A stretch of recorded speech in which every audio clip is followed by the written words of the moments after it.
അമ്മയോട് എന്റെ മനസ്സിലെ ബഹുമാനം മാത്രമേ ഉള്ളൂ. എന്നെ വഴക്ക് പറഞ്ഞതും ശിക്ഷിച്ചതും ഒന്നും അമ്മയുടെ ഭാഗത്തുനിന്ന് ചിന്തിക്കുമ്പോ തെറ്റായിട്ട് എനിക്ക് തോന്നിയിട്ടേ ഇല്ല. അമ്മ അറിയാതെയാണെങ്കിലും ആ വീട്ടിൽ ഞാൻ താമസിച്ചപ്പോ ഞാനും ആ കുടുംബത്തിന്റെ ഭാഗമാണെന്ന് ഞാൻ കരുതിയിരുന്നു. എനിക്ക് പ്രിയൻചേട്ടനെ എത്രമാത്രം ഇഷ്ടമാണോ അത്രയും തന്നെ അമ്മയെ ഇഷ്ടമാണ്.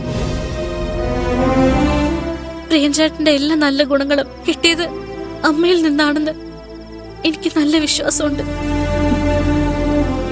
മകനാണ് ലോകമെന്ന് കരുതി ജീവിക്കുന്ന അമ്മയുടെ ജീവിതത്തിലേക്ക് പെട്ടെന്ന് മറ്റൊരു പെൺകുട്ടി ഇടിച്ചു കയറി വന്നാൽ ഏതൊരമ്മയും ഇങ്ങനെ തന്നെ പെരുമാറും.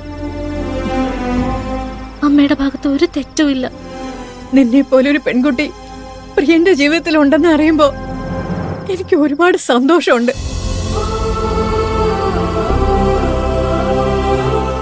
ഇതുവരെ നടന്നതെല്ലാം വിധിയാണെന്ന് കരുതിയാ മതി. നാളെ പുതിയൊരു തുടക്കമാട്ടെ. നാളെ ഞങ്ങളെല്ലാവരും അമ്പലത്തിലേക്ക് പോവും. നീയും വരണം. ശരിയമ്മേ. മനസ്സിലുള്ള വിഷമം താങ്ങാൻ പറ്റാതെ നേരവും കാലവും നോക്കാതെ ഇങ്ങോട്ട് ഓടി വന്നു. ബാക്കി കാര്യങ്ങള് നാളെ അമ്പലത്തിൽ വെച്ച് സംസാരിക്കാം. നീ പോയി ഉറങ്ങിക്കോ. ഞാനും പ്രിയനും പോട്ടെ. ശരിയമ്മേ. അല്ല, അങ്ങനെ പോയാൽ എങ്ങനെ ശരിയാവും? കാര്യങ്ങൾക്കൊക്കെ ഒരു വ്യക്തത വരുത്തണ്ടേ? പാറുവിനെ അമ്മ സ്വീകരിച്ചു എന്നാണോ പറഞ്ഞു വരുന്നത്? അതിനെക്കുറിച്ച് സംസാരിക്കാൻ പറ്റിയ സമയമോ സ്ഥലമോ അല്ല ഇത്. നാളെ രാവിലെ അമ്പലത്തിൽ വെച്ച് സംസാരിക്കാം. വാടാ.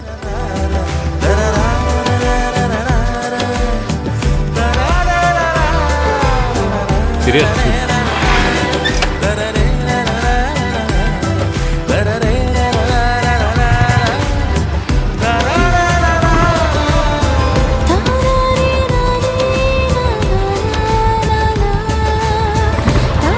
ശരി ശരിയമ്മ.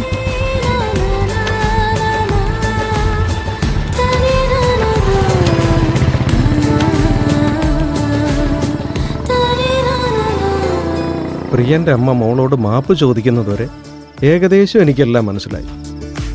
പിന്നെന്താ പറഞ്ഞതെന്ന് വ്യക്തമായില്ല. എനിക്കെല്ലാം മനസ്സിലായി ചേട്ടാ.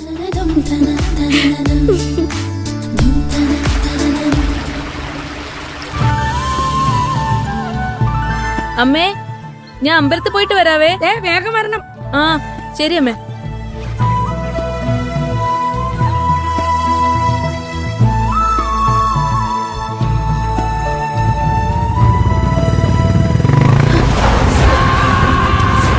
തന്റെ മുഖത്തെന്തോടെ കണ്ണില്ലേ?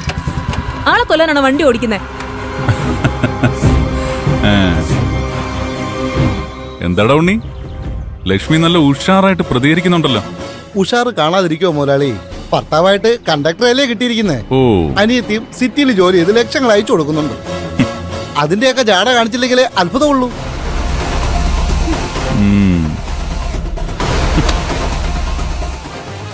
ഇവളെ കെട്ടാൻ പോകുന്ന ചെക്കൻ ഏത് നാട്ടുകാരനാടാ? എന്തിനാ മുതലാളി? അവന്റെ കഥയങ്ങ് തീർത്താ ഇവള് കുറച്ചങ്ങ് ഒതുങ്ങത്തില്ലേടാ. മുതലാളി അങ്ങനെ ചെയ്ത ജീവിതകാലം മുഴുവനും ഞാൻ അങ്ങടെ കാൽ കീഴി കിടക്കും. നീ വാ വാ വാ.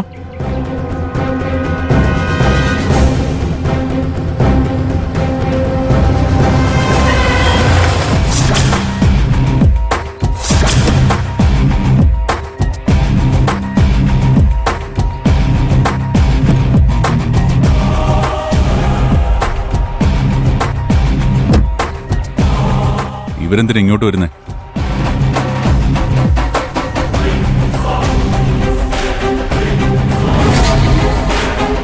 നമസ്കാരം മുതലാളി. ഒരു നല്ല കാര്യത്തിന് വരുമ്പോഴാ ഇവന്മാര് വഴി മുടക്കുന്നത്. നീ വാ. ഒന്ന് നിക്ക് മുതലാളി. എന്താ പെട്ടെന്ന് ഞങ്ങളുടെ നാട്ടിലേക്ക് വന്നേ? പ്രത്യേകിച്ച് വിശേഷമൊന്നുമില്ലല്ലോ. ആ അതെ. കൈലാഷ്, ഇവരോട് സംസാരിച്ച് വെറുതെ സമയം കളയണ്ട. വാ. ഒന്ന് നിക്കുന്നേ.